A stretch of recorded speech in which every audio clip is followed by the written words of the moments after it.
meraih penghargaan Anugerah Cita Negeri kategori Cita Daerah Inovasi. Wali Kota Palembang Ratu Dewa membuka kesempatan kepada generasi muda yang baru lulus kuliah atau sekolah untuk bisa segera bekerja dengan menyediakan job fair di Kota Palembang. Atas inovasinya ini, Wali Kota diganjar penghargaan berupa Anugerah Cita Negeri sebagai apresiasi kinerja dan kerja kerasnya selama memimpin Kota Palembang, Provinsi Sumatera Selatan. Anugerah Cita Negeri diberikan kepada para kepala daerah yang dianggap mampu dan sukses memimpin daerahnya, khususnya keberlangsungan dan sustainability ekosistem.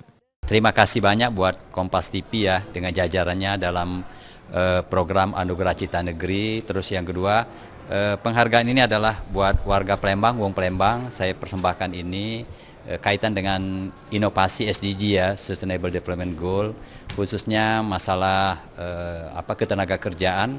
Memang kita ada beberapa inovasi yang kita kenal, Palembang Kito Ado Gawe.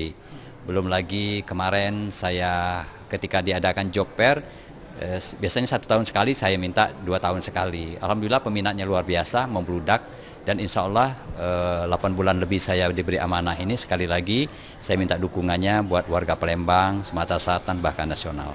Salah satu isu yang cukup penting dan krusial di kota-kota besar Indonesia adalah ketersediaan lapangan pekerjaan, khususnya bagi generasi muda lulusan sekolah atau kuliah di Kota Palembang.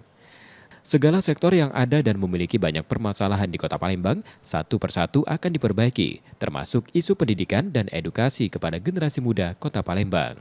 Dan yang tidak kalah penting adalah mengurangi angka kemiskinan, terutama kemiskinan ekstrim yang membutuhkan kerjasama banyak pihak agar penyelesaian bisa berjalan efektif. Komitmen kita pertama, kita pelayanan dasar ya, karena berkaitan dengan masalah sektor pendidikan, sektor kesehatan, infrastruktur, termasuk pengurangan angka kemiskinan ekstrim. Segala upaya dilakukan agar Kota Palembang bisa maju dan tentu memiliki sustainability yang baik. Tim Liputan, Kompas TV, Jakarta.